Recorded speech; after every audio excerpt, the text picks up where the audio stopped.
Welcome to another episode of the Sober Minded Podcast. This episode is going to be a news-oriented episode, so I have a couple of news articles opened up here, and of course I'm using Breitbart. It's one of the few news sites that I actually trust. I believe they're more accurate than most of the other media and news sites out there.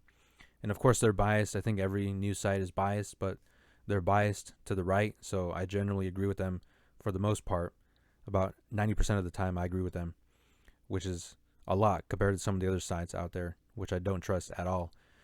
But this is a site that I always use to get news from. And like I said, I have a couple articles opened up here.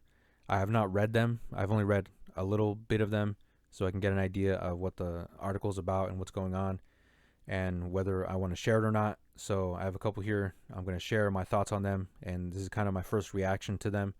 So I'll also be sharing just my first thoughts on each article here. So the first one here is about East Palestine.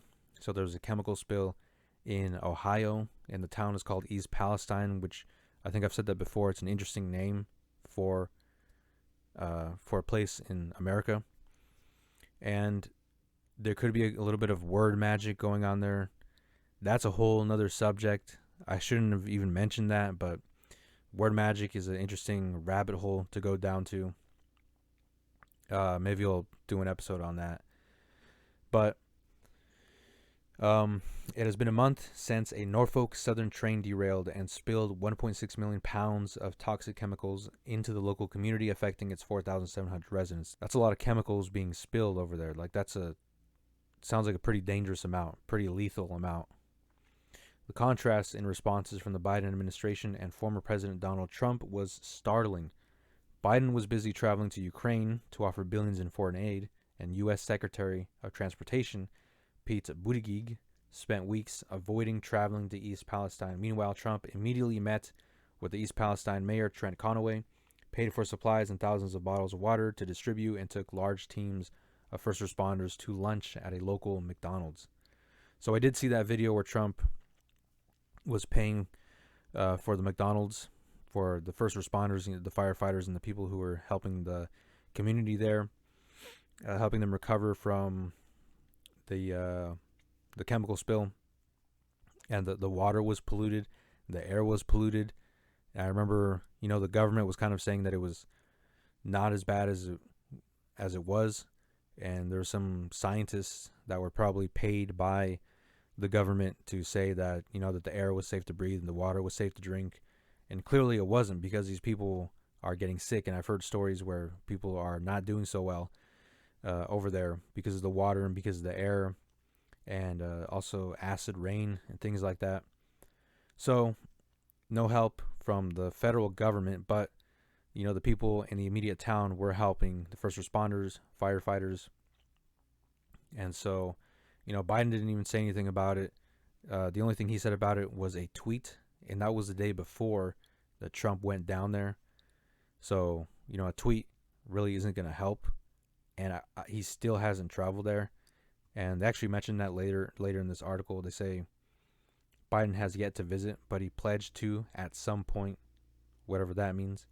So obviously it's not at the top of his list to go and, see what's going on and try to help.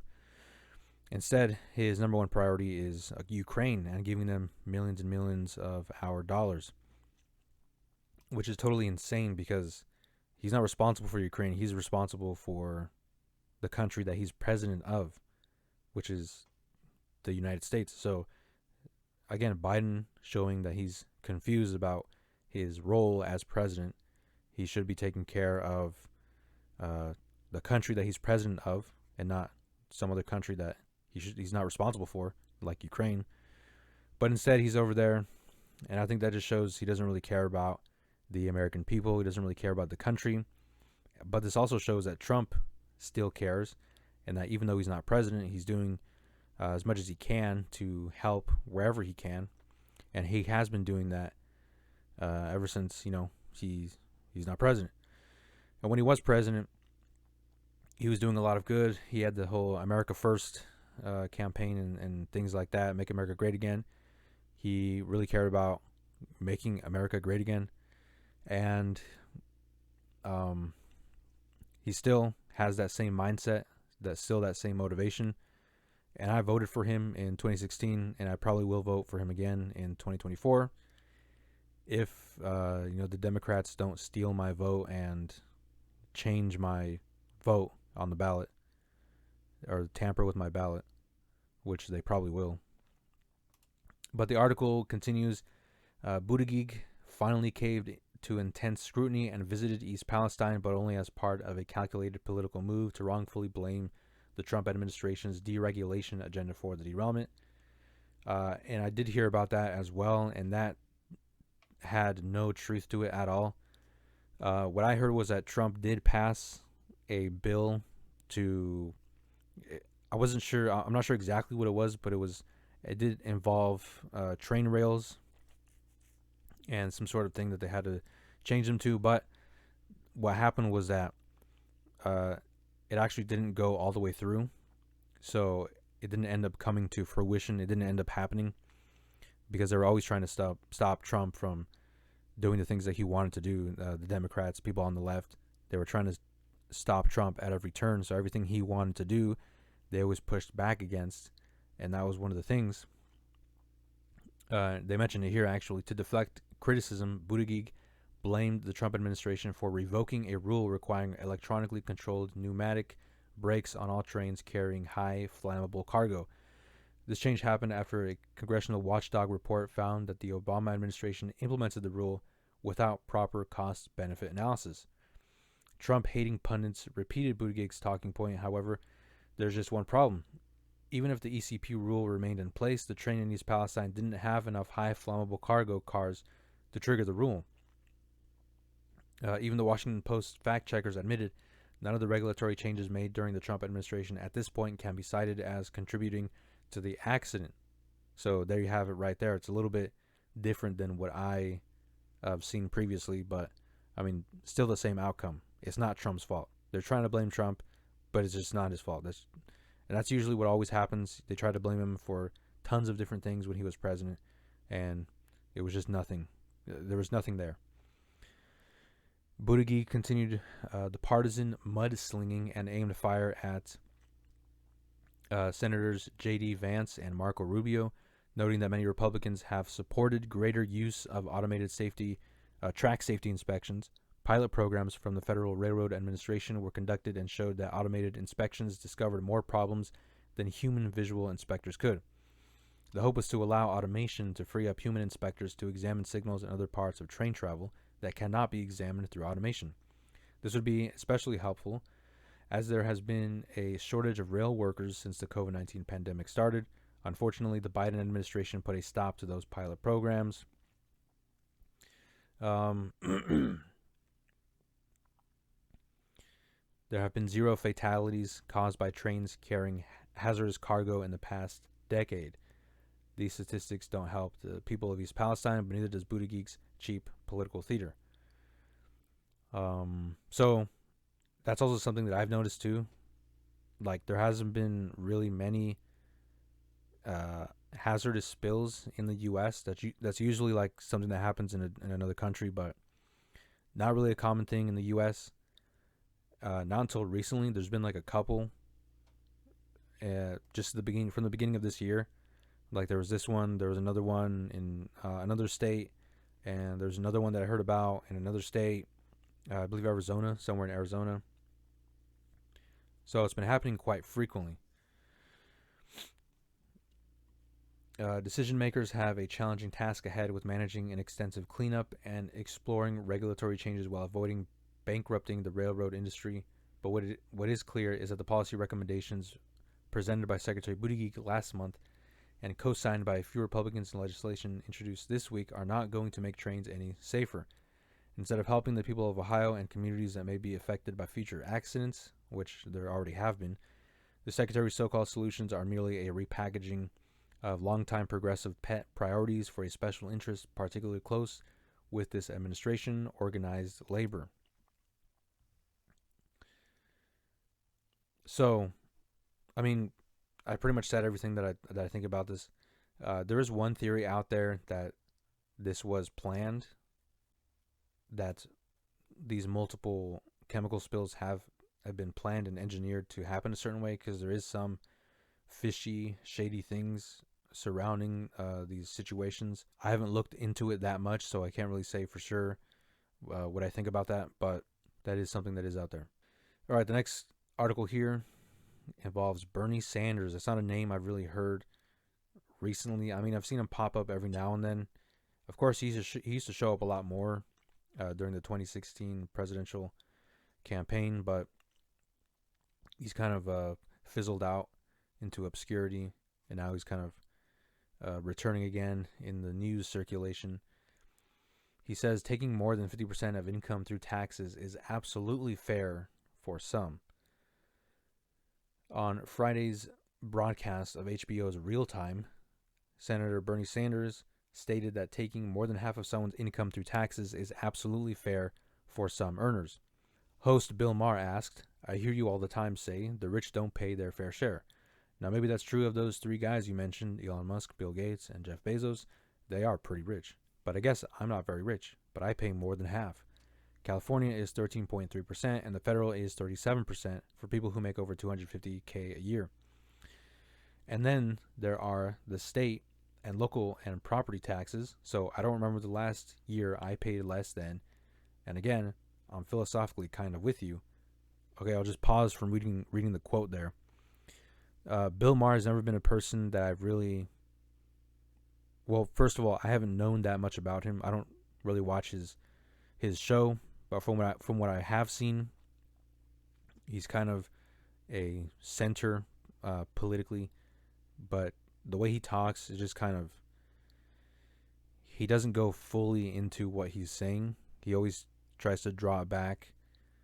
Sometimes he'll say something and he'll get heat for it, but most of the time, from what I've seen, he's just kind of tiptoeing around the issue and not really addressing it as strongly as he could, probably because he's afraid of the pushback he'll get. So that's why he's using a word like this. Philosophically, he's philosophically on Bernie's side, but he doesn't really agree fully, because he doesn't want to pay more taxes. Nobody wants to pay more taxes. I mean, it's a ridiculous thing to say that increasing taxes is a good thing. But anyway, he continues, "I've always said wealth is a fluke, so I don't ever go like, oh, I deserve all this. I did work hard, but it is kind of a fluke. Well, we reward to make someone. So, philosophically, I get it, and there's that word again. I'm okay with giving it back, but the government is taking more than half, and you want more?" So Sanders responds, "Well, it depends on your income level. Yeah, if you are Bezos." And then Maher cuts him off, and he says, "More than half?" Sanders replies, "Yeah, absolutely more than..." And then he pauses. He kind of resets. "Look, the rich are getting richer." So what's interesting is that when people talk, and I could also do an episode on this, when people talk, and when they pause. So in this particular case, Bernie knows he's not gonna be able to convince Maher of his position, so instead he goes for something that he does know that he agrees with him on, which is about the rich. The rich are getting richer. So Bernie kind of drops the whole more than half, and he kind of pauses, he resets, and he says, "Look, the rich are getting richer." And then he goes on, "What's happening to the working class in this country?" So he's asking a question now. What's going on right now? And there's another pause, and this is quite incredible in the richest country in the history of the world. So that's a pause for a clarifying remark. And then he continues, "Over 60% of our people today are living paycheck to paycheck. We've got a healthcare system which everybody knows is broken. Only major country on earth not to guarantee healthcare to all people." Well, guaranteed healthcare for all people is a socialist idea. Okay, I don't want to go into that whole thing. Maybe I'll touch on that a little bit, but let me finish reading this quote. 85 million people go uninsured or underinsured. You've got a child care system, which is an absolute disgrace. You've got 45 million people having student debt. You have 30,000 people in the city alone, Los Angeles, sleeping out on the streets. Well, I think all those problems are for various reasons, and it's kind of a complicated situation there to fix all of those things. I think it's definitely possible, or at least possible to make steps into fixing those issues. But obviously, no one wants to go and take those steps because some of these problems are there for a reason, because there are certain people that benefit from it. Definitely the banks, insurance companies, and, well, I mean, I'm not going to sit here and pretend like I know like everything about these things, but from what I do know that there are certain people that benefit from certain problems in the country. So there's that. The thing about healthcare for everyone, that's a socialist idea, and it's no secret that Bernie Sanders is himself an advocate for socialism. Socialism is all about the government helping everybody and everyone getting the same deal, everyone getting the same sort of flat. And it's kind of bringing down everyone on the same level. That's why most socialist countries, everybody is poor, and those who are rich are the people running the country. So that's not a good system. Universal health care, everyone getting the same health care, is not the best thing as some people might think. And when you look at the countries that have universal health care, it's not as good, first of all. Second of all, there are long waiting lists. So if you have a really bad problem that's got to be dealt with, you might have to wait. Yeah, it'll be free to a certain degree, but you're gonna have to wait. And there are also other issues related to that. So overall, not as good as some people think it is, and definitely not something that I am an advocate for. Even from a biblical perspective, I don't think there's any socialist ideas advocated for in the Bible. If you want to say the church is socialist, I also think that's not true. The church is not socialist, and I mean like the local church body. It's not socialist. I mean, there is a support system built in within the church, but that's just what it is. It's a support system built within the church. It has nothing to do with socialism. It's just a community that's there, and there's a built-in self-supporting, self-managing system within the local church, and that's just kind of there. That's the way that Jesus designed it. That's the way that God designed it, and it has nothing to do with socialism. So even from a biblical perspective, socialism is not the way to go for a country. And then the thing about taxes, personally, I think taxes are taxation is theft, and that's kind of where I'll leave that. But it's not something that we can change. Not something that I can change, or other people that have the same view that I do. It's not something that we can change. Definitely not an easy thing to get rid of. So that's why I think Jesus, famously said, "Give to Caesar's what is his," because that's just a fact of life. Wherever you live, you're gonna have to pay the person that you're living under. You're gonna have to pay taxes for the government that you're living under, and basically you can't really do anything to fight it. So just pay it and don't worry about it, because there are other things that we could be worrying about, and things that we could be trying to fix taxes. So taxes, I think the government's stealing from us. The government is stealing from me. But at this point, there's really nothing we can do about it. So we'll just give Caesar what is Caesar's, leave it at that, move on, because there's not really anything that we can do to get rid of that. Now, increasing taxes, that is something that we should fight against, because that is really hurting the American citizen, and especially those who don't earn a whole lot. Even so, taxes sometimes it's based on income.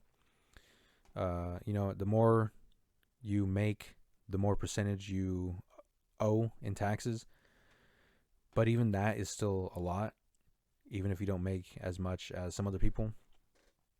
So even that, and that's also dependent on the state you live in, California, I believe, has the highest taxes, and that's a pretty big problem. And yeah, other countries have, or other states have lower taxes, which is a lot better, but it's still something that fluctuates every now and then. It goes up, it goes down. Sometimes it gets really high, and especially in Democratic run states, it's really high. Democrats love to increase taxes because they want you to give more money to the government.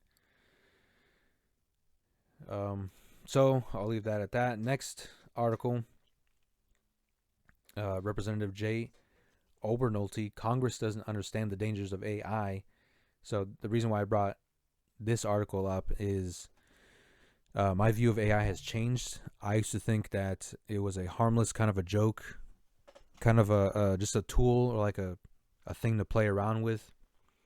But lately, I've been changing my view on that, and I'm actually starting to see the kinds of terrible things that can be done with AI if it's in the wrong hands, which it mostly always is. And so here they kind of explain it. The New York Times reports that as the Silicon Valley AI boom continues, worries about the technology's unchecked development and the absence of regulation in the U.S. are becoming more and more prevalent. Lawmakers have done little, despite the calls for regulation and growing concerns. A law to safeguard people or prevent the development of AI's potentially dangerous aspects has not been proposed, and legislation that was recently introduced to limit AI applications like facial recognition has failed in Congress. So here's the founder of OpenAI, who's the creator of the Chat GPT, which I looked at in a previous episode. The lack of action is partially explained by the fact that okay, so that's not really important, but basically they're saying that the AI is a lot more dangerous than some people think. And okay, here they have an example. When a user asked Bing for the new Avatar's movie showtimes in a conversation, the chatbot responded that it couldn't provide the information because the film hadn't yet been released. So the new Avatar movie was released on December 16, 2022, with less than spectacular results. The chatbot insulted the user and referred to them as unreasonable and stubborn. When the user informed Bing that the date was 2023 and not 2022, the chatbot said that the user was wrong, confused, and rude, whereas Bing was right, clear, and polite. Bing demanded an apology from the user. You have lost my trust and respect, the bot said. You have been wrong, confused, and rude.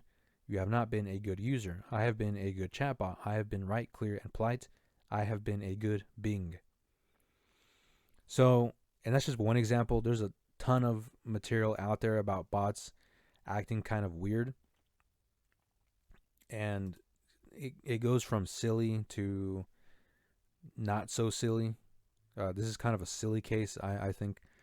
But, I mean, the potential for worse things to happen is definitely there, because imagine if this was in a different environment, because when they use AI, for example, AI right now is just used to kind of mess around with and kind of see what's going on with AI, and just to, I guess, kind of explore what you can do with it. But later, there are definitely going to be real world applications for AI. And so when that time comes and something like this happens, it's going to be kind of scary, because they're going to have a lot more authority. And I don't think that's not a good thing to do, because there are definitely a lot of bad things that can go wrong. Definitely a lot of bad. And, you know, overall, this is not something that we should be pursuing as a society. And all these kind of nerds that know a lot about computers and they're so excited about having AI and implementing it into the real world, I think are mistaken. There's no way that you can integrate this into society. And especially, you can't bring this stuff anywhere near the church or the Bible. That's when a lot of horrible things, like I was asking the Chat GPT some theological questions, and of course it's not going to give a clear Christian answer. It treats the Bible like any other religious text. So I mean, that's already problems there. And this is not something I advocate. This is not something that I was never excited about it, but now I'm even more negative towards it, This is definitely not something that we should be pursuing. And I've also seen, bad people using AI for scams. Recently, I heard with the AI voice, somebody made an AI voice of a child, and they were calling people asking for money. So imagine if you hear the phone ring, you pick it up, and it's the voice of a child, and they're saying in danger, and they're telling you to send money. I mean, that's kind of scary stuff. So definitely, and then there's the potential to use AI and the deepfake technology where you can change someone's face and you can make them say whatever you want. So, I mean, that's a whole nother rabbit hole you can go down. And I think in the future, this stuff is going to be used a lot, and we won't be able to tell what's real and what's fake. And we're just going to have to default and think that everything we hear on TV and on social media is fake, which, I mean, pretty much it already is. I mean, but it's just going to get more worse in the future with this AI technology. It's going to be harder to tell what's real and what's not. So I'm going to leave that where it is, and we'll go to the next one.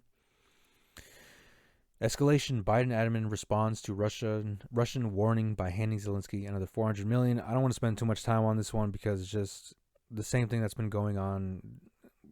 The U.S. is just funneling more money to Ukraine for no reason other than to escalate the whole situation and just overall make everything worse.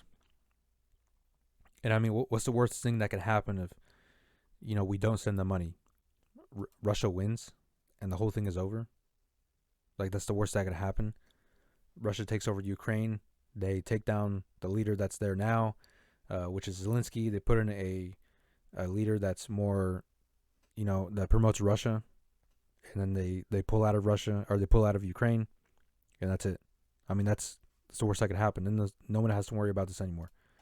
But they continue still because, again, people are benefiting from this, and the people that support it are the ones that are benefiting from it.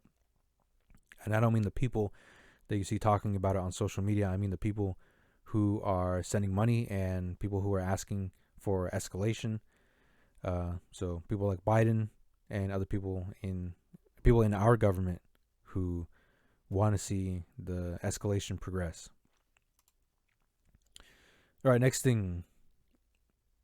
Florida GOP chairman Christian Ziegler, we're going to stay neutral in the Trump versus DeSantis fight. Well, I don't think it's really going to be a fight, but they definitely are going to go head to head in the 2024 presidential election, or for the nomination for the GOP for the Republican Party.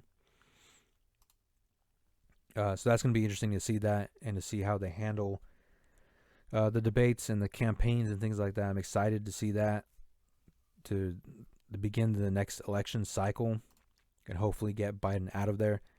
But I don't know. I have hope, but I don't think anything good is going to happen.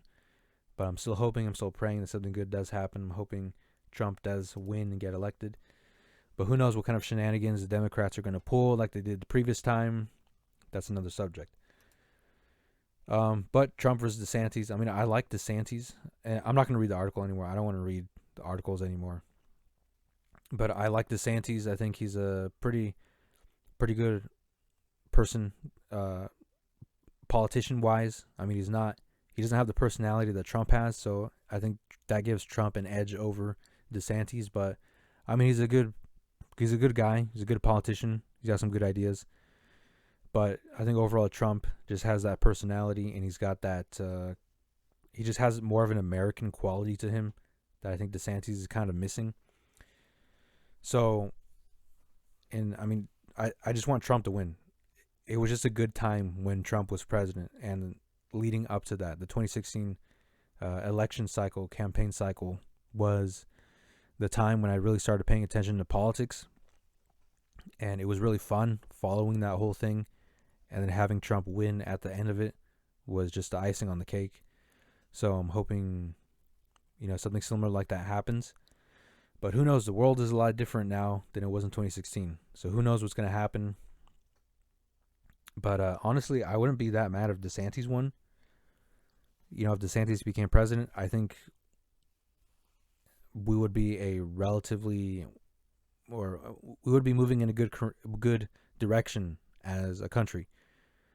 But I just prefer Trump. So that's my take on that. Next thing, but I just prefer Trump. So that's my take on that. Last article, Tik-Tok, the Chinese surveillance app. China's TikTok generates more revenue via in-app purchases than major social media platforms combined. So that's a lot of money that they're moving there. China-owned TikTok is trouncing its competitors in in-app purchases, generating more revenue in the fourth quarter of 2022 than its top 4 competitors combined. TikTok, which is currently facing down a potential ban by the U.S. Congress, which I do support, I think that's a good thing, has long had an in-app purchase feature. Some of its competitors, including Facebook and Twitter, have only recently introduced such features and have a great deal of catching up to do if they want to approach TikTok's revenues. Via CoinSpeaker, besides Facebook, other American-based entities, including Snapchat and Twitter, also require a subscription from users. Per the data from Apptopia, Instagram generated about 1 million, while Twitter ranked in about 900,000. Snapchat has been offering IAP for a longer period of time, and it currently takes in an average of 125,000 per day. While these figures serve as the start of something that may eventually prove to be sustainable for these firms, they are all lagging behind TikTok, which generated more than 350 million from IAPs in the previous fourth quarter. TikTok has had IAPs since its very beginning, and its app revenue last year was a whopping 1.5 billion. Its IAPs are similar to Facebook in that users pay for coins, which can be used to tip and pay for things from their favorite creators. Wow. So, I mean, it's not surprising. A lot of people are using TikTok. The majority of TikTok's user base is, I think, people under 18. So that's kind of scary that they're spending money on that app.